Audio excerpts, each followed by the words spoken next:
17 blue belt.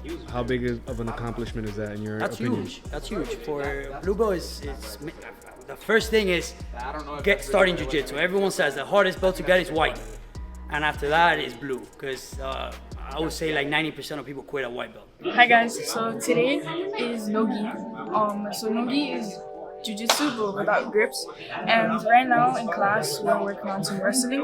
We're doing a knee pick right now, and after wrestling we're going to do some specifics, and then regular jiu-jitsu technique, and then sparring. You're going to grab the opposite leg, so you're going to pull your opponent in. The moment he steps, you're going to pull for this leg. Usually they're going to move it back, so what you're going to do is grab the other leg. Pull them back down. You know, like some of these techniques are hard because of the body type of the person that she's doing it with. So sometimes it works against her because she doesn't have to do the technique 100%. So my week for jiu-jitsu, it's Monday at 6:30 p.m., Tuesday at 12 and at 6:30 p.m. Wednesday it's at 12 and 6:30. Thursday it's at 12 and 7, and then on Friday 6:30 a.m. And then on Sundays I do private class, which is at 12 at noon. I do my conditioning on Tuesdays and Thursdays at 7 a.m. It depends on what my coach Dominic wants to do, but every day is a new day. I personally don't know. Since I'm homeschooled, I only do school for a little bit of my day, and then I have the rest of the day to train and focus on jiu-jitsu. It was my decision to get homeschooled. I was trying to get homeschooled since I was a freshman, and I'm a junior now, so it took me a while to convince them. I think homeschooling is way better, especially since I want to focus on jiu-jitsu. With school, with regular in-person school, it takes a lot of time away from my jiu-jitsu, and just homeschooling gives me way more time to focus. My parents supported my decision, and of course my coaches, everybody. People at school, they were really doubtful and they told me that I shouldn't do it, but I did it anyways, and it's going amazing. So Jonathan is like one of her best friends. So as you can see, sometimes they play on the mat more than train. But you know, at the same time, you gotta have a little bit of fun while you do this. It can't be all serious 100% of the time, because then there's no fun in it. At the end of the day, she's still a 17-year-old kid. In regards to her homeschooling, her freshman year, she put a PowerPoint together to present it to me. To present the reasons why she should get homeschooled. So as a freshman, when she presented that to her mom and I, we didn't think she was ready. We needed her to experience the social settings as a young adult. And the perfect place for that is in a high school atmosphere. So then now, as a junior, midway through her high school year, she presented it again to us. And it made a lot more sense now. She's focused on a task, and she's very advanced in all her classes. So we looked at it and we made a decision. We, collectively, her mom and I made the decision on letting her experience the homeschooling so she can focus in jiu-jitsu and become a professional. Why do they call you machine? Why? Why do they call me machine? Because this guy is a machine. Bro. I'm a machine, that's why. Hurt, and you punch him, I'm a machine. He doesn't stop. He doesn't get tired. I don't feel pain. I don't get tired. Never stop. I don't get hurt. Nothing. Punch, hand on my shoulder, hand on my elbow, down to the floor, against my belly. You good? Let's go. I feel really confident in my ability to fight someone. Like, if I have a problem with someone outside, I feel really confident in myself, to be honest. Because I have a lot of skills. Her coach is explaining to her that, at some point in the fight, you have to disengage.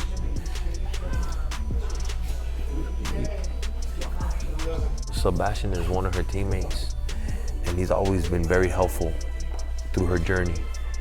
He's very technical, he's flexible, he's fast, he's good. He puts her in bad positions, but lets her work so like that she can get a feeling of a real life scenario on a tournament or whatnot. So right now, I think he tapped her.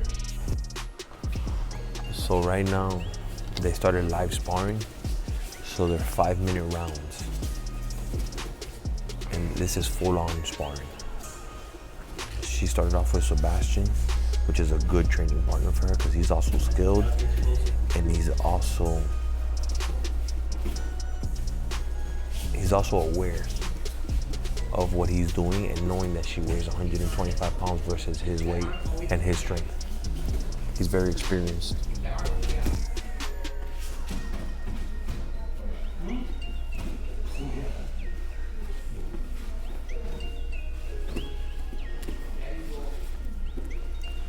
So she pointed at her coach because she did what he asked her to do, which is when you're in a bad spot that you break out of whatever submission or bad position you're in to disengage.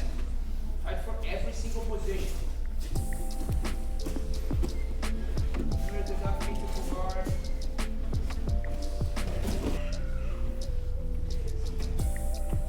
So right now Sebastian's doing a leg lock, an ankle lock on her.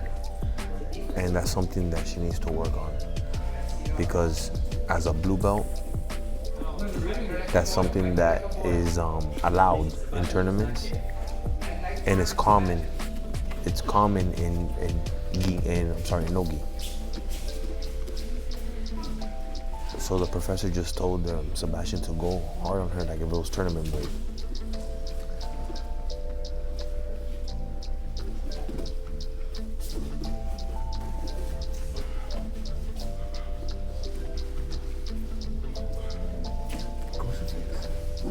It looked like he was going for that. It looked like he was going for a crucifix. He's so technical. Like he transitions from arm bar to triangle to like right now he's going for omoplata, and then he's just transitioned to taking her back. Like she's stuck right now. Boom, to a rear naked. She's done if she doesn't defend that. How does she defend that? I think she's done. No. So the way to defend that is she needs to, like you see how he's trapping her arms, because the way to defend it is for her to grab his arm. But like right now she only has one arm. Oh, she escaped both arms and going for it again. Which is good, she needs that. She needs to be put in these bad spots because in a tournament, that's how you learn how to defend. It's here in practice. See, like right now she likes to pull guard. She didn't want to wrestle.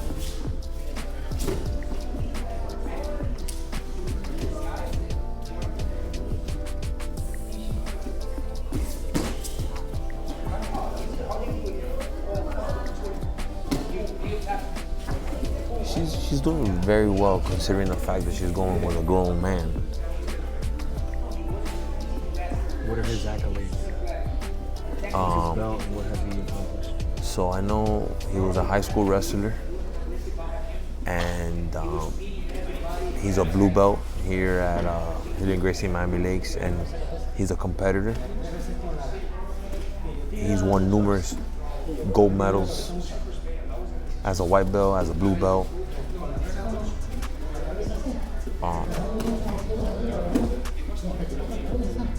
He's definitely an asset to her training.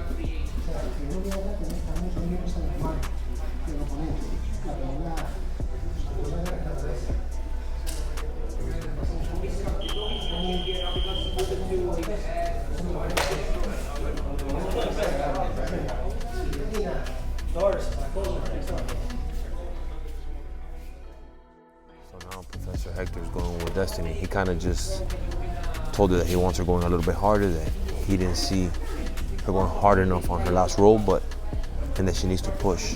Right now she's chasing his back. She's chasing his back, and she has a hook in.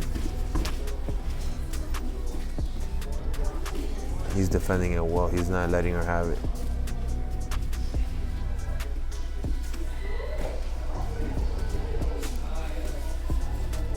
Uh-oh.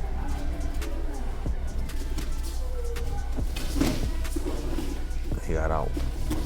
Oh, and she disengaged as she was told to do earlier by Professor Wilson. See, that's the good thing about training with Professor Hector, that as they're rolling, he's explaining to me what to do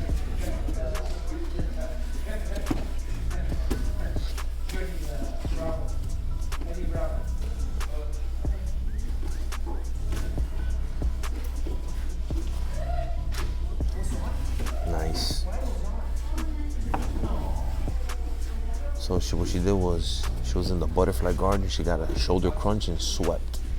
But now she's stuck in a leg entanglement.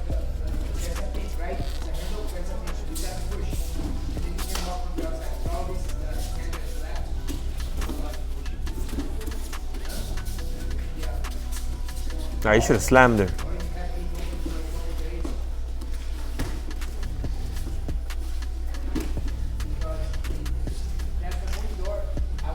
So right now she has a guillotine.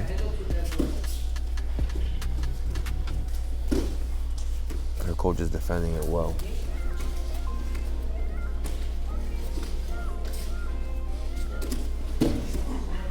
You know, that looks easy. The guillotine looks easy once you have it, but it's not. It really like gasses your arms out. Oh, that was a nice sweep.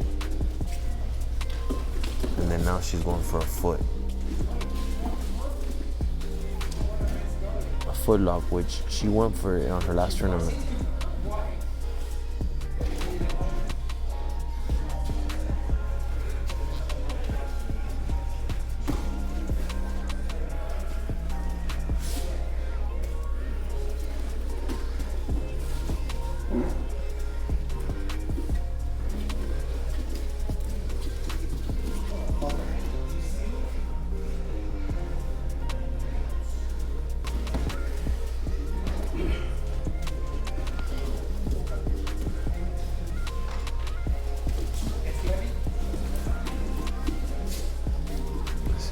She has a hook in, it's going for the back. She's doing good considering the fact that, you know, she's overpowered.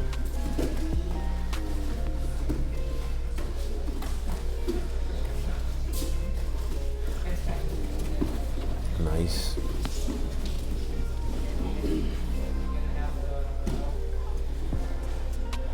That's a technique that she learned during wrestling, you know. It definitely enhanced her jiu-jitsu game.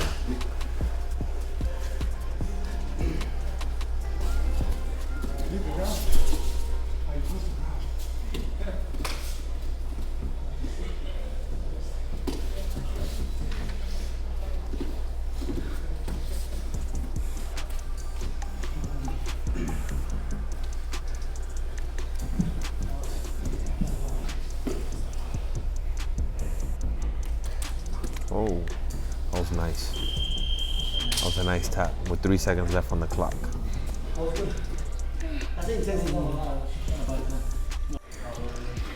Okay guys, so I just finished rolling the machine and he bumped the intensity up on me, so it's really difficult, but I like pushing the pace because it's more realistic to a tournament. All right, so this is Grant, one of her training partners. You know, even though he's a guy, he's the most similar to her weight.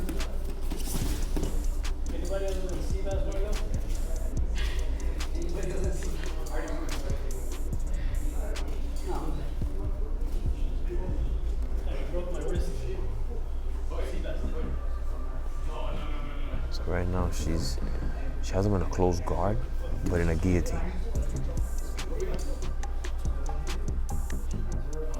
I think she needs to crunch a little bit. The longer you stay, the more you stay with him. Grant, stay there as long as possible.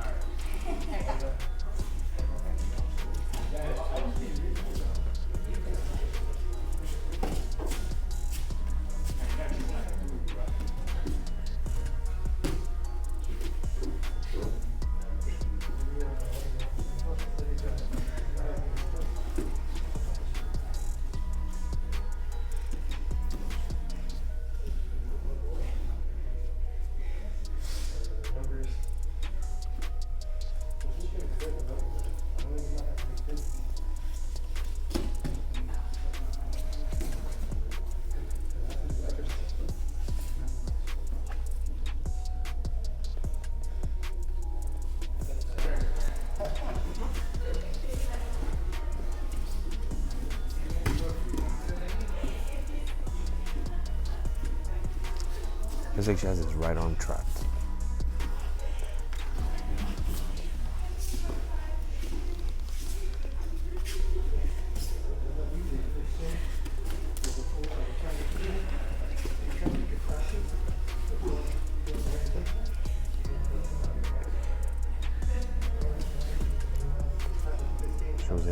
back.